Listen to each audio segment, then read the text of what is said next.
Okay, welcome back, everyone. We're doing our weekly AI news summary, hitting the highlights for the week ending September 21st, 2025. Yeah, it was a big one. Lots happening. Absolutely packed. The theme this week seems to be AI moving out of the lab and, well, everywhere else. Hardware, browsers, infrastructure. Yeah, it's accelerating like crazy. Definitely. Our mission here is just to give you the key implications so you're up to speed. Exactly. Let's start with MetaConnect 2025. Felt like a real shift in focus. Totally.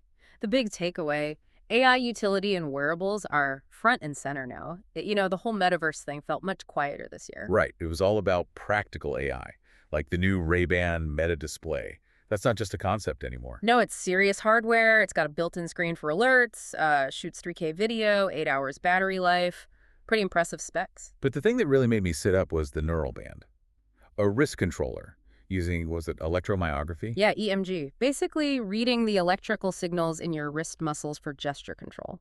That feels different, like a real step towards proper hands-free interaction, way beyond where Google Glass ended up. It does seem like a more viable path, yeah. But if everyone's wearing AI interfaces, the question becomes, who powers it all? Ah, the infrastructure. Good point, because the global compute race is just heating up, isn't it? Exponentially. And we saw China's big move at Huawei Connect 2025, their answer to the Nvidia server import bans. That was the SuperPoD Interconnect announcement, right? Something about clustering thousands of their own chips. Exactly, up to 15,000 of their Ascend AI chips. The SuperPod is basically a super fast internal network designed to make those chips work together as efficiently as possible. So they can't maybe match Nvidia chip for chip yet, but they're trying to close the gap by making the whole cluster work smarter. That's the idea. It's a massive push for self-sufficiency through cluster efficiency. And the cost of any of this compute power is just eye-watering. Look at that Oracle Meta deal that got reported. Oh yeah, the $20 billion one. $20 billion. Just securing cloud resources so Meta can train its models. That number is staggering. Does it mean only the giants can afford to play at the cutting edge? Well, it certainly raises that question. The financial barrier is immense, and it feeds right into this other big debate. Where should AI processing actually happen, local or cloud? Which brings us to Apple, iOS 26, and their new foundation models framework. Right. Apple's big push is running smaller, specialized AI models locally on your iPhone or iPad. And the selling points are pretty clear. Faster responses, because it's right there, better privacy, your data stays on your device, and, well, lower cloud costs for Apple, presumably. Definitely. And you see it in apps already, like Day One summarizing journal entries, or Money Coach giving spending insights, Signeasy summarizing contracts.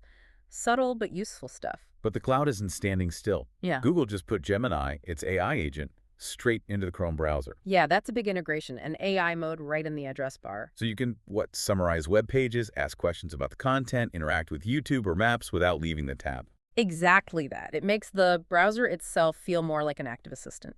It's rolling out US desktop and English first, user opt-in. Interesting. So the internet itself is becoming this AI-powered interface. So Yeah. we get AI on our wrists, AI on our phones, AI in our browsers.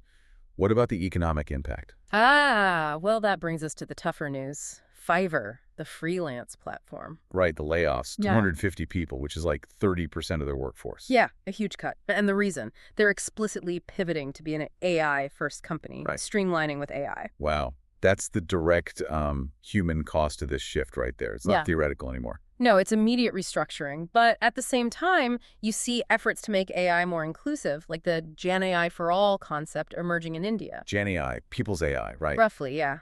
The focus is on building AI systems that are indigenous, that reflect local languages, cultures, socioeconomic realities. It's about trying to bridge the digital divide, not widen it. Making sure it's a people-first AI future, not just, benefiting the tech giants. Precisely. It's a necessary counterpoint.